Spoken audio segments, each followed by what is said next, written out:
You guys doing all right? Yeah? Wow. Easy, all right?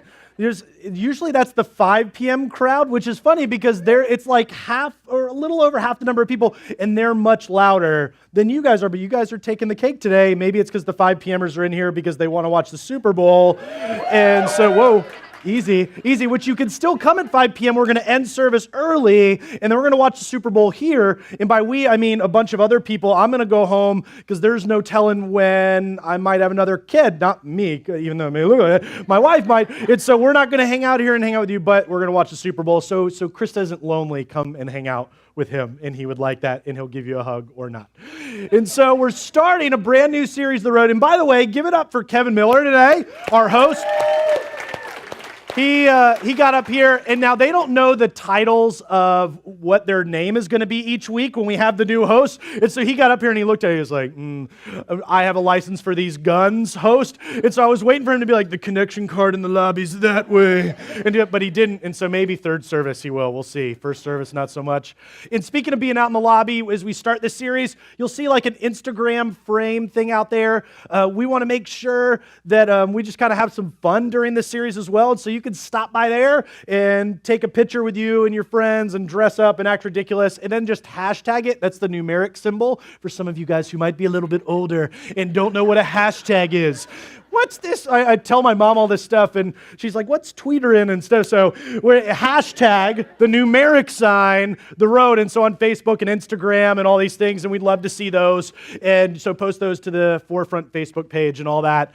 And man, there's a lot of things happening as we kick off this series. We're going to walk through some stuff today that will lead us through really, and you'll see each week a different one will be marked out in our set as we walk through, because as we walk down this road over the next 4 weeks, we're going to look at faith and belief. And what does that mean? That's today, as we look at what does it mean to have a belief and faith in God. And so whether you have a relationship with God and you say, I'm following him and all these things, or you're like, I'm still kind of checking this out and we really like the band more than we like that guy that talks sometimes, but we keep coming back. We're going to work on that. And so we're going to look at faith and belief. And the next week is we kind of watch this road turn. What does it mean to turn away from some of the things that are pretty destructive in your life and in mine? Maybe even some of the things that we haven't owned up to. And so we jokingly say we'll add liar to the top of that because we are in denial sometimes about things. And so what is it also in the third week to begin to confess things before one another and before God? And that can be a little awkward, and we're going to help you walk through that because we believe it's so important no matter where you're at in this journey with him. And ultimately, what does baptism look like? You may have heard that around. You may have seen, because we put people in like a horse trough and we dunk them underwater, or it's a hot tub, or at the beach. We're not discriminatory against the water. And so as long as someone goes, man, I want to track with God and follow him, and we go, man, that's awesome. They go, man, I want to get baptized. And so you'll see that. And what does that look like in your life? And you may say, I already know God and I'm going to skip that week. I would say you need to be here, especially because not only are you going to have friends that ask, what does this look like for me?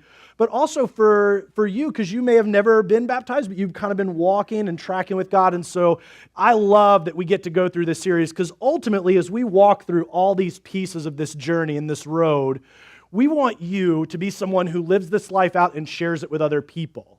And one of the things that Chris shared in the beginning was an opportunity to go to Mexico and build a home for somebody that they live in like just pallets and like a side of a billboard, and they use that as a roof, and that's their home, and you get the opportunity to go and build a brand new home for them.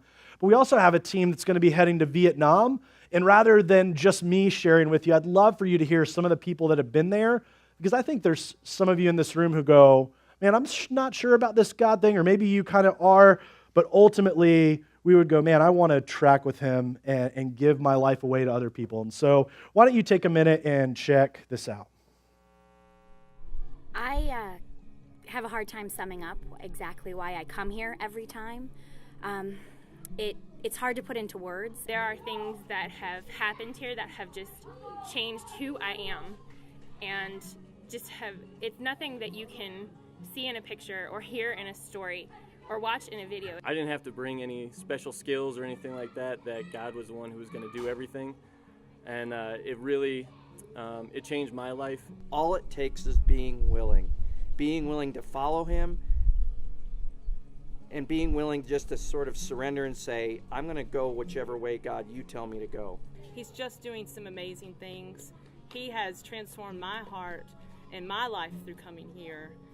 And so I would challenge you to see how God is challenging you to grow and bringing you here in Vietnam. While the teacher conference was great, God's not just here for us to teach teachers. He's here for us to make relationships and really make an impact. And when I hear where we were back when our church started this back in 2007, and I see where we are now, it really, really is humbling and goes to show how God really can turn the world upside down if we are willing to work through him. This trip for me was all about giving God control. The most important lesson he taught me was to surrender. When you hear God calling, reply in the words of Samuel, "Speak, Lord, for your servant is listening." I see evidence of how people are just people all across the world here in Ta Phin. The language of a child fighting to go to bed is worldwide, and a smile is universal. Boundaries are being broken down, and friendships are being strengthened, renewed, and created each time that we come. God has much bigger things for Vietnam than I could ever do. When I come to Vietnam, it's not about me. It's all about feeling overwhelmed with God using you to do what he wants done for the people here in Ta Phin. I don't think I've ever felt that feeling ever before, and I think that's why I can't stop coming back to this place. And I continue to come back to Vietnam because God has provided us this opportunity to share his message of love in bigger and in bolder ways with the people here. And I don't want to miss one thing that he's doing here. In Jeremiah chapter 29, there's one of my favorite verses that looks and says in the Message paraphrase, says, "If you seek me, if you search me with all of your heart, I promise that you won't be disappointed." And I wonder, how does that affect this entire village here in Ta Phin? That they have no idea the name of God. They have no idea about a Savior that died for them. When I left for college, my mom gave me a necklace that had a passage out of Romans. It says, how can they believe unless they hear? How can they hear unless someone's sent? How can they hear unless someone preaches? How beautiful it is, the feet of those that bring good news. And so we find our team of 10 here in Vietnam 7 years later from this journey that we began. And it's not enough. While we're watching God break open doors and break open this community and sitting with government leaders that just shouldn't even happen, praying at their homes and sharing with them, praying before meals with them, it's not enough. And so my heart breaks every time that we come, and you'll hear the stories of people where their lives are changed because of this place, and we're watching lives being transformed. But now it's your turn. It's your turn to get out of the seat, the comfort level, the bubble that you've created in American culture, and take a step unlike any other and come. Be on the ground here in this beautiful place. And for the first time say, God, I'm going to answer the call, send me. Money is not a factor anymore. Travel and getting time off from work isn't a factor anymore. And you may say, Jason, you just don't understand. You know what? I don't understand your scenario, but I do understand how big God is. And if God's laid on your heart to serve him and honor him when you put on the name Christian, when you said, God, I will follow you, I will follow your son, now's the time to answer the call and say, I will go. Here I am. Send me. My prayer is that you'll answer the call, because he has an amazing project and vision here for this country, and he wants to use you. I love hearing the kids in the background still. Our team is there playing with them in the courtyard. And I don't know where you're at, with that, but what I do know is that God continues as you walk in the front door and you see the spread of the pictures of the kids and what's happening there. It's an absolutely beautiful thing. And I invite you to stop by the Get Connected table and talk with somebody. We'd love to take you over there. I've watched tattoo artists, special teams guys, people that fly planes, teachers, stay-at-home moms, bank tellers. I mean, you name it. Like, there's people in construction, people that have no construction, people that have taught things and they have never taught before. It's absolutely amazing. So you go, I don't know if I could do that. I bet you we've sent somebody almost exactly like you, and they just were amazing. And so today, as we lead through this, that's my goal for you, my hope for you, is that you would track with that as we walk down this road. And so we're going to be getting into a passage here in a moment. And if you have a Bible, why don't you turn over to Romans chapter 12 is where we're going to be today. And there's 3 different ways that you can kind of connect with today's message. If you don't have a Bible, we give away easy read translations of the Bible at the Get Connected table. You can also go on your app store and download the Bible app, and you can check that out. If you go and just search Bible app on your app store, you'll be able to find that. And also, you could go on your app store, and there you go. You could download the Forefront app if you want to take notes today. Just search for Forefront Church in your app store, and you can find that. There's going to be also, as you're turning over in, Romans is in the New Testament, and we'll be in verse 1 here in a moment. There's a few books that we're going to talk about this series that will really help lay a foundation. And so whether you're close to God and you have a relationship with Him, or you're like, Jason, you're a little cuckoo when you get to some of this stuff, which I'd say, okay, and my wife would probably agree with you, is that there's some books that I think could really help you. And so they'll be here on the screen, and I would really recommend these. We give away this one at our basics class, which Brady talked about. It's called Letters from a Skeptic by Gregory Boyd. It's a father-son. They write letters back and forth and talk about God. And actually, the whole first half of the book doesn't even bring up the Bible, because if you've ever sat with somebody who wants to have a discussion about the Bible, they go, well, in verse blah, blah, blah, and the person goes back, I don't believe in the Bible. You're a weirdo. Why do you keep talking about that? This is a great book for that. So there's another book by Norman Geisler called When Skeptics Ask. If you find one with the purple cover, that's vintage. And so this is the new cover. And so if you're looking for that, and also these are kind of in order what I would say like is the best to track through. Not that this one's bad. This one, Avoiding Jesus by Michael Green, I would just say that these are a little bit better. But if you're looking for books, and we'll post that on Facebook and Instagram, if you're like, oh, I wanted to write those down, we'll post those out there. And so look for those on the Forefront Facebook and Twitter and Instagram and all that later. But we really want to make sure that you're digging into this and not just taking our word for it. Because as we walk down this road, you might be like, all right, preacher guy, that's really great. That made a little bit of sense, but I don't know. And so we'd say, you know what? Don't take my word for it. I'm not here to shove stuff down your throat and go, everybody believe like me. Our goal is to open up a dialogue. It's say, what does it mean to walk down the road with God? And then you can begin to ask questions. Ask questions of us, ask questions through reading. But we really want to be able to have a dialogue. And so we're going to jump over in Romans chapter 12. Are you guys ready? You guys are way more lively than 9 a.m. You guys have had your coffee and your kids woke you up. Awesome. Here we go. Romans chapter 12, starting in verse 1. It'll be here on the screen if you don't have a Bible with you today. Therefore, I urge you, brothers, in view of God's mercy, to offer your bodies as living sacrifice. We're going to kind of pause there. If you're not familiar with the Bible or church and you read this and go, is this the point where they're telling them to drink the red Kool-Aid and wear the Nikes and lay down for the Hale-Bopp Comet?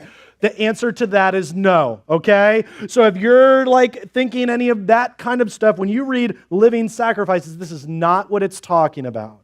What it's talking about is that our daily waking up, job, moving, breathing, eating, whatever we do, that everything would point towards God. So this isn't about all of a sudden going and going off in some remote village and everyone drinking Kool-Aid and never seeing their family again. That's not what this means.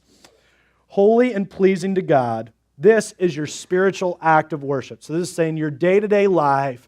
It's not just about singing to God in this, and even though Chris and the band can get behind and do that, our worship is actually what happens outside of here, your day-to-day life. When you're driving down the road, when you're going through the fast food drive-through, when you're hanging out with your friends and coworkers, when you're watching Seattle win tonight, that is our day-to-day. Don't hate on me. I'm just the messenger, okay? And so, whatever you do, that your life would be lived to the honor of God. If we're keeping on tracking with that, amen. Verse 2, Do not conform any longer to the pattern of this world. We're going to come back to this. Now, I don't want you to hear this and go, oh, this is where they bash everything that happens in society and tell us everything they're against. No. We like to talk about what we are for. We're not going to sit and bash certain things in society. What we're going to do is say, what is what God wants the best for us in that? To no longer to the pattern of this world, but, and this is so key, and you can highlight this, underline it. If you have a digital Bible, you can click on this and bookmark this in your Bible. But be transformed by the renewing of your mind. Then you will be able to test and approve what God's will is. Now, that may sound weird to you. You might be like, what is God's will? Like, what does He want me to do? And we'll talk about this in a moment. His good, pleasing, and perfect will. I love that we get to jump into this. This series is going to be great no matter where you are. If you've been tracking with God for a long time and you're kind of what I would call a career Christian, you like since the womb you've known Jesus, all right? Like you were brought to church very little and you've done your thing and you've walked through this, or you walk through the doors for the first time, you go, all right, do some tricks, preacher boy, make me believe this Jesus guy. No matter where you are, this series is for you as we track down this road, because these are things, no matter how long we've been going to church and living this life or new to us, every single one of these pieces plays a role in our daily movement with God. But before we jump into this, I want to pray for you and I, because we're going to talk about some of the walls that we kind of build up against following God, and it's every one of us, because we all have a bend, as we talk about here, a bend to go, I love you, God, but. And so I want to pray for us this morning so we'll be receptive to what God's trying to teach us. So you want to pray with me. God, we love you. And we thank you that we get to be here in a room full of people all over the place spiritually. Ultimately, we get to be the church and you welcome us in.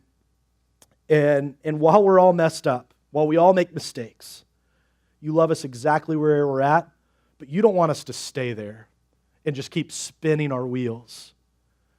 Your movement in our lives causes us to gain traction. And we talk about here, God, that anything is possible with you. That as we spin our wheels, that we'll get that first gaining of traction and we'll start moving and we'll get this excitement and this joy. And that's only because of you.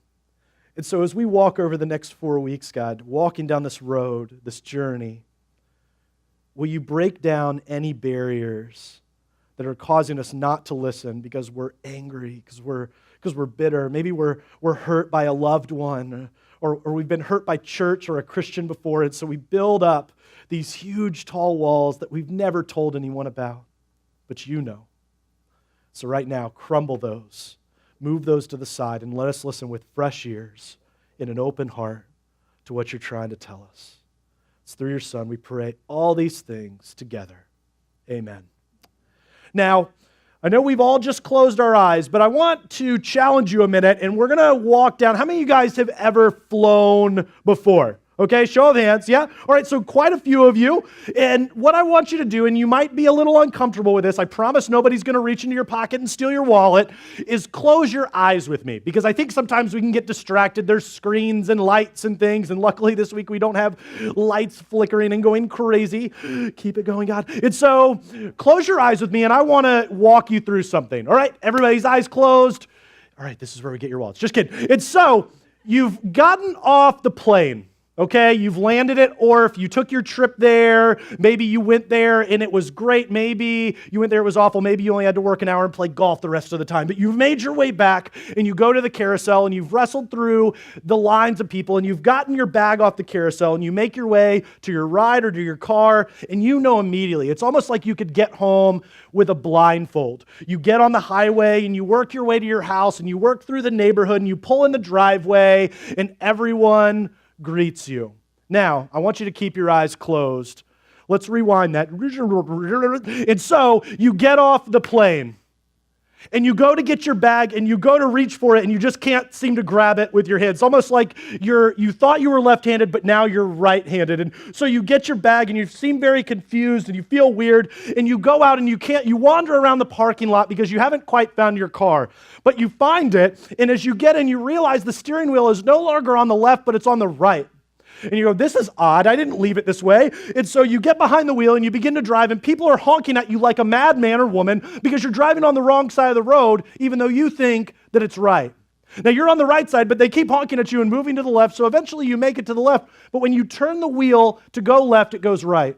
And when you turn the wheel to the right, it goes left. And then you finally kind of figure out things are a little weird, and so you make your way to your house, but left isn't right and right isn't left, but you find your way to your house, and you pull in the driveway, and you're very confused, and you get your bags out, and you walk in, and there's someone else's kids running around. And you look in the kitchen and there's someone else cooking food and someone else in your recliner watching a team that's not yours. I want you to open your eyes. How many of you would be really weirded out with the second scenario?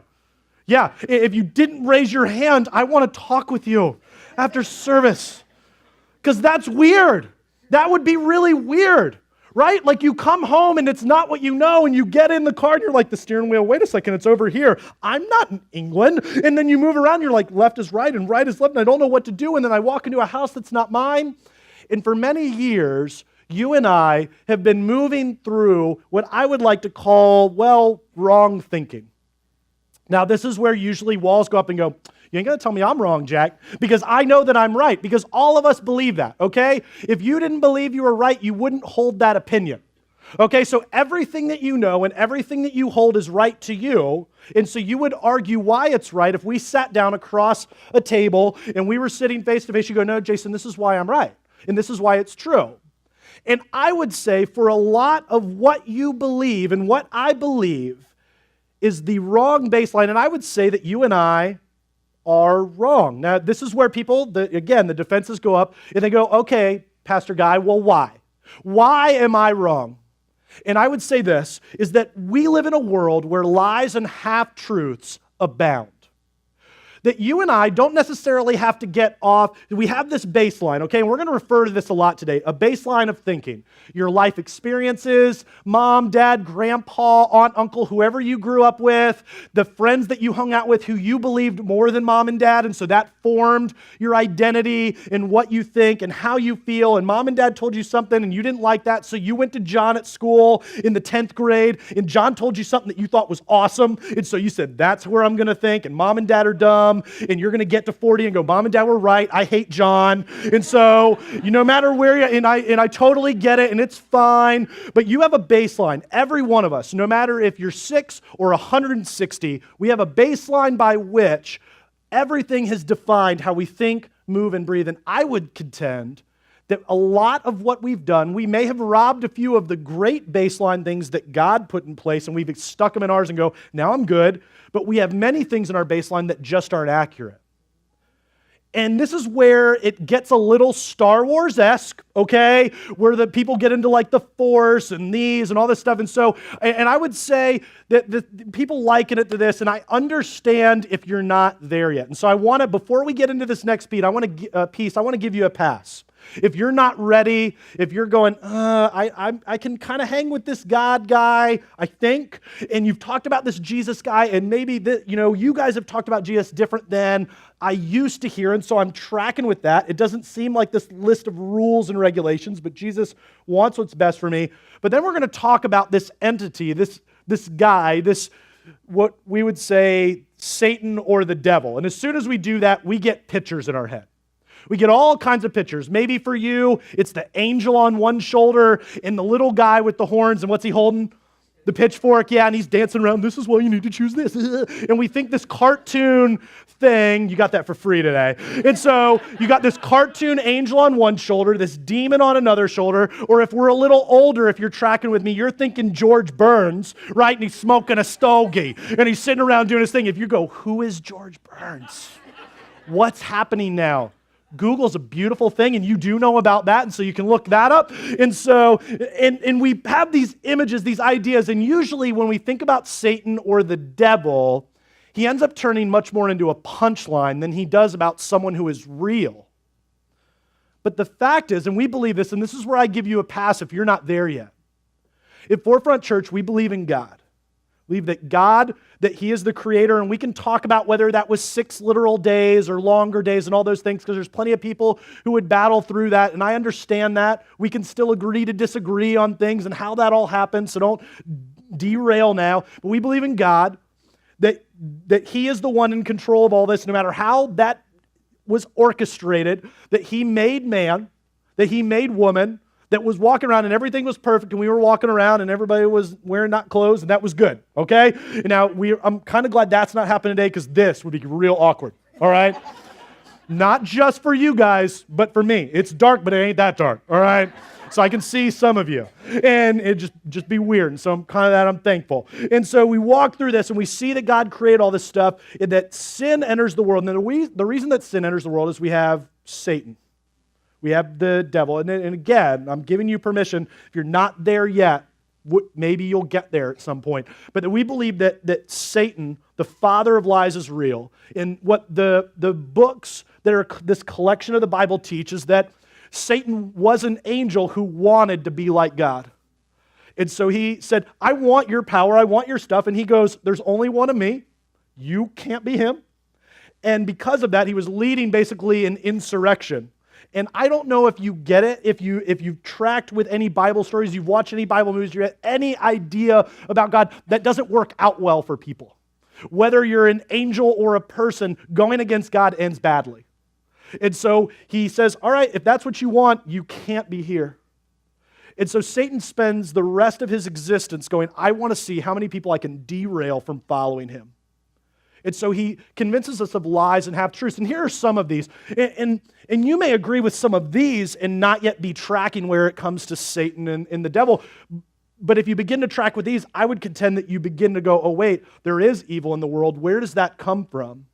And so as we look at some of these lies that we believe in society, I'm the center of the universe and happiness is the key. Okay, you probably have that or have been told that at some point, that you are the one that the world revolves around. Hopefully you have somebody in your life who could elbow you right now and let you know that's not the case. That what you do and who you are isn't that the sun, the moon, earth, and stars and everything doesn't revolve around you waking up and going to bed. But what we're told is that everything revolves around us. That everything that we do and movement and breath, and I love social networking, but we knock it a little bit because there's part of that goes, hey, look at me. Look at how important I am. What I just ate at the sushi place rules and you should all like it and look at it. All right? The fact that like every waking moment of what we do, like, oh, look at me, I'm in the restroom. We don't need that, okay? We don't need that. If there's any mirror or bathroom involved, it doesn't need to go anywhere, all right? We know. There's a book, a little kid's book, everybody poops, okay? We get it, you go. But we don't need to know that. But we think the lie that we hear is everything revolves around me. And that's just not accurate.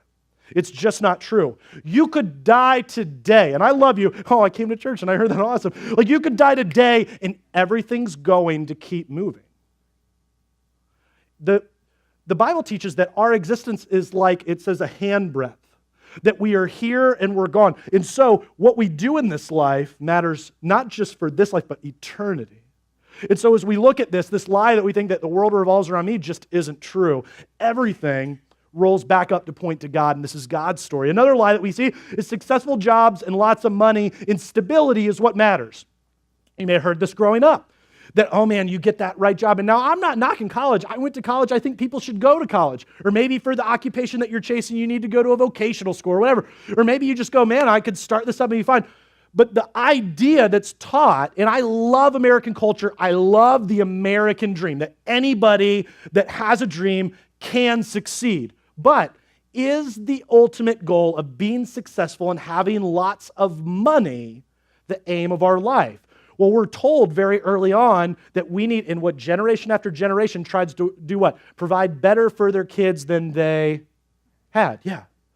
Now, I get that, and I love that, but this idea that being successful and having lots of money is the center just isn't true. Because I meet people who are absolutely beautiful in how they move and breathe, who don't have a lot of money, who could teach you and I a lot of things about what it means to live in this existence and be content. The people in the video, the family that got a home in Mexico, we look at that, the people in Vietnam, you talk about people who are content, who are living lives usually better than us. Spend some time there, go there, learn from them, because I'll tell you right now, you'll go, oh, and not to put this in a bad way, but like you'll go, man, I really stink at life compared to them. I could learn something from them. But we believe this lie. This other one, that truth is relative, that there's no absolute truth. I always like when I get into conversations with people that go, there's really no absolute truth. And I go, that's an absolute statement. And they go, oh.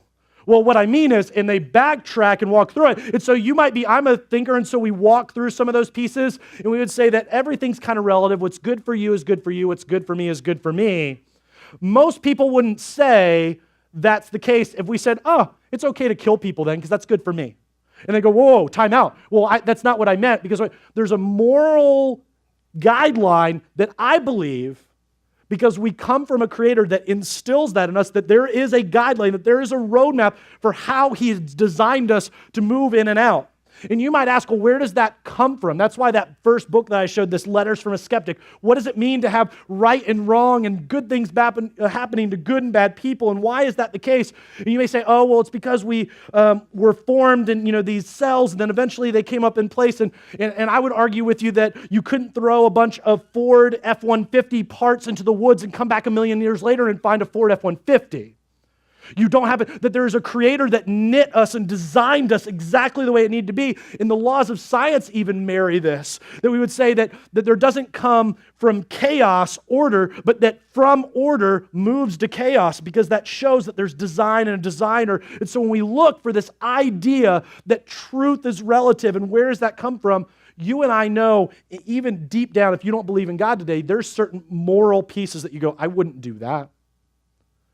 I wouldn't go, well, and you may even say, oh, it's okay to steal, but you would go, there's a line there, and where that'd be, oh, I would hurt somebody, I would fight for somebody, but I wouldn't kill someone. Where does that come from? And I would argue that these are lies that we're told don't exist and that there's no truth, but God would say that there is. Or this one, when I hurt someone, I must get revenge for my pain. As soon as somebody hurt, they cut you off in traffic, I'm going to follow them, and you go off and you're like, I'm going to pull up next to them, because that does a lot, right? Because that's not going to, we've seen how that plays out on those things, like when people attack, and like it goes bad for you, all right? And so we see these examples where we go, I'm going to rant and tell them on Facebook, because that's real brave. All right, you get behind a keyboard. Everybody gets braver when they're behind a screen. I'm going to tell them, I'm going to tell that, come here. Listen, when you get hurt, Jesus looks at this and he says, you know what, your life and my life should not be about revenge. It should be about forgiveness. It should be about love. You go, wait a second, I don't like that. Jesus takes everything, this baseline that we referred to before, everything that you and I have said, this is where I'm at. He goes, oh, I love that. You're so cute. And he doesn't patronize us, but he says, here's where I want you to be, and here is why. And if you don't get anything else today, I want you to get this. Every week we have a take-home, because we believe that as we come and we worship and as we share, that this could be great. We could sing and we could do this, but what happens on Monday, after the Seahawks win and after all that stuff, and we're at work, and what happens in our faith is it gains traction tomorrow, because this is fine, but we're going to not have a group of people that's singing and listening and studying. And so tomorrow, I would hope you get this, and you could tweet, Facebook, whatever, this, is that we need a new mental framework. A new baseline that's rooted in truth, because the truth sets us free. No matter where you're at, that we have a baseline, and like I talked about before, you may have robbed some of the beautiful things about God's baseline and put it in yours, but ultimately there is a baseline for your life and mine that God says, here's where I need you to be, here's why, because I made you, I know what's best for you, even though you think, no, God, I'm good here. He goes, I know, I've watched your life. You need to be here, and here's why, and he rolls this out, but we fight against it and fight against it. But God wants us to be rooted in truth and having a baseline, a new mental framework. So when we go, oh, I want to go left, he goes, that's not left. I need you to go this way. And here's what's best for you. And there's some things that kind of support and work through this. And one of those, if you're taking notes, we're going to do 3 of them real quick. One of those pieces, the truth is, this world is beautiful, but it's broken. God created this beautiful place. And one day, we believe that Jesus will come back. And I don't know if you're like, oh, as a kid, we think like heaven's like out there and whatever. But what my understanding is that God actually goes, all right, I'm going to restore what happens here, and things are going to be great, and things are going to be beautiful, and we're going to watch a new heaven and a new earth kind of collide. And we're going to see this amazing place And what you think is a home, you have no idea. And what you think is nice, like if you've ever been out surfing and looking at the ocean, like you have no idea until you see it. Like that brown, nasty stuff, I can't wait till it's as clean as it is in some of the beautiful places that we've seen. And we think we saw clean there, we have no idea. And the beauty of everything that he made will come together. But as we look, this world is beautiful, but it's very much broken. In the passage in Romans that we looked at, in the first part of that second verse says, do not conform any longer to the pattern of this world. And this is what I was talking about. It's like we're not going to down the world, but this place is messed up because we're messed up people. And if we don't think that we're messed up, there's a lot of things that we could probably dig through and pry back and wonder why we've maybe built up pride or an ego or say like, no, I'm not. There may be some anger, some walls like we talked about. And so God looks at us. He says, you know what? This world is beautiful, but it's very broken. That's why he sends his son. He sends his son to turn everything on its head. You know, I've told you that you shouldn't commit adultery. Well, actually, you shouldn't look at somebody's spouse the wrong way. You know, you've heard it said, do not kill. I actually say, do not think poorly or evil about someone else. And I love the life of Jesus because he turns everything upside down and says, it used to be about rules and regulations and doing. I want to talk about your heart. I want to talk about how you're moving. And as we talk about this faith, this light bulb moment, this belief, saying, you know what? Jesus wants what's best for me. Jesus believes in me. Jesus cares for me. Jesus is setting a new standard for me. It's not about this list of do's and don'ts and this star chart mentality. Like we go, oh, I went to church. Oh, I'm good. I went to jail group. I'm good. I served the homeless. I'm good. He goes, no, those things are beautiful, but that's an overflow of what happens over here inside your heart. And so as we look at this world that's beautiful but broken, God goes, you know what? I have beautiful things in store for it. But the wrestling with that, and the truth is that you have strongholds and I have strongholds that need to be conquered. That we have these walls to build. How many of you guys have seen Braveheart? Yeah? You're all right, real moviegoers, okay? And so if you haven't seen Braveheart, I'll pray for you. But Braveheart is just a fantastic in the setting that's back in the time. They build these castles and these walls, and it's a fortress to keep people out. You build a 6-foot fence, all right? They built walls. I mean, tall walls, brick and stone. And so no one could penetrate it. Why? Because they wanted things to be safe. And you and I have some things in our lives that we've built huge strongholds in. And you sit there, and I've sat there for years, week after week after week, and we've had interactions with people, and we've heard a song that kind of touched on it, or we even I watched the movie American Sniper, and there's some things that hit my heart, and I was like, oh, God, I didn't know you could speak through a movie like that, but that hurt, and I need to fix that. Like, you interact with every kind of thing that begins to pick at the strongholds that you have. And God looks at this world and this broken place, this place that was beautiful but now broken because the father of lies enters in. He says, you have strongholds that need to be broken, that need to be conquered. This is what he talks about in the second part of that second verse in Romans 12 that we just read a little bit ago. But be transformed by the renewing of your mind. Your mind and your heart just have some places that you refuse and I refuse to give up. We have things, and even today you go, Jason, I might track with some of those, but there's this thing that I'm going to hold on to. I'll give God, I'll push all the chips, but this handful in. God, you can have all this, but this is mine. And the thing is, we feel like we're getting something over on God when we hold on to those. Like, he's not even going to know. Newsflash, he's God. Like, God. Like, he sees what you're holding, okay? Even in the quiet depths where no one else sees, and you're like, there's no way he knows. He knows. And that should be comforting and terrifying. Because he knows, we could just go, all right, God, I'm sorry I held on to that too, and I could push it all in. But it's also terrifying because we go, oh man, he knows that I still have these battles. Now, he doesn't sit up there with these lightning bolts going, I'm just going to crush you. Because this is what I thought, that God sits up there, that he's this angry, bitter, just repugnant, I'm looking at you, and you did it, boom, and hit you, all right? Like, it's not how it works. Some of you guys jump right now because you're getting a little sleepy. And so there's these moments that happen. You don't get a flat tire because you lied to somebody. You might actually think that you're like, oh, that happened. Oh, I did such and such to so-and-so. That's not how God works, okay? That's not how God functions. He's not going, oh, you did this, so this. We're not talking about karma, all right? I hear people talk about, well, God's all about, no, God's not about karma, because if he was about all that, then all of us would inherit death, because that's what we deserve. God is actually the antithesis of karma and all this other New Age stuff. God says, you deserve death, I'm going to give you life because I love you that much. And that's good news for each and every one of us. And so as we put away the stronghold, God wipes the slate clean. And ultimately, the truth is that you'll have a new lens because of Jesus. This is what it says in that Romans passage. Then, as we surrender to God, we go, I believe in him. I'm turning away from that stuff that's messed up. And there's people that are close to you that know your messed up stuff that you even wouldn't admit.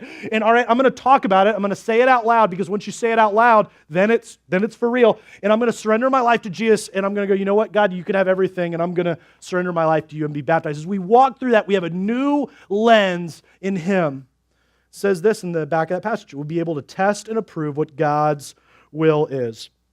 For many of us, though, we just get stuck. How many of you are good at home improvement projects? Yeah? Some of you guys, like 5 of you. All right, well, this will be good because I'm not handy. I can read up on things, but I'm not super handy when it comes to some of this stuff. This is an epoxy, we'll call it an adhesive. Now, there's 2 tubes in here because if you mix them together and put them in a package, it will be useless. All right? They have to be separated because once they come together, you're not getting that thing apart. All right? This is something that, like, when I bought it, my wife's like, why did you have to separate all this stuff? Because our girls will glue everything in the house together. All right? If I do this, and I'm not super handy, I'll glue my lip to my forehead, my fingers will be glued to the table, like it would be awful. You have to be careful when I do this, and this actually works to metal and concrete. All right? So as you mix this, and I would say that for this, many of us in life, we walk through, and this is how it doesn't take much, and all we have to do is mix very quickly for them together. But this, I would call fear. That for each and every one of us, we get into these little places and we're stuck, and it holds us down. And I would say that fear is the very thing that holds us in place. Now, for the amount of stuff that you would use to get this up, this is a solvent. This is something that can take things away. Now, if you do this, to take this little bit away would take multiple applications, time after time after time, and use this entire container. And for you and I would label this faith. That for us, we live in this fear where we're glued down and we're stuck, and I don't want to believe because of X. I don't want to believe because of Y. I don't want to believe. It's so we live in this fear and we're stuck to the ground. It didn't take much to get us there because our baseline is off. And God goes, I have the solution to that. It's going to take some work. It's going to take some time. It's going to take some trusting in me and learning with me in breaking down the myths and the lies that he created, the father of lies, and trusting in God. I actually like the way that Shannon Adler puts this. She says, fear is the glue that keeps you stuck. Faith is the solvent that sets you free. For you and I, and no matter where we're at, every one of us has a fear in taking the next step. And it really is a trust issue with God. It's, do I have the faith that he can do what he says he's going to do? We have the faith that when we go home and we flip on the light switch, that it's going to turn on. We have the faith that when we go out there, depending on how old our car is, that when we turn the key, the engine will start. And yet, all of those things were made by some dude in like overseas or some guy in Detroit and some builder who wired the stuff and did everything. We have trust in them, and yet the God of all creation, the one who knit our lives together, we go, I'm not ready to trust you, but I'll trust Bob with the electricity.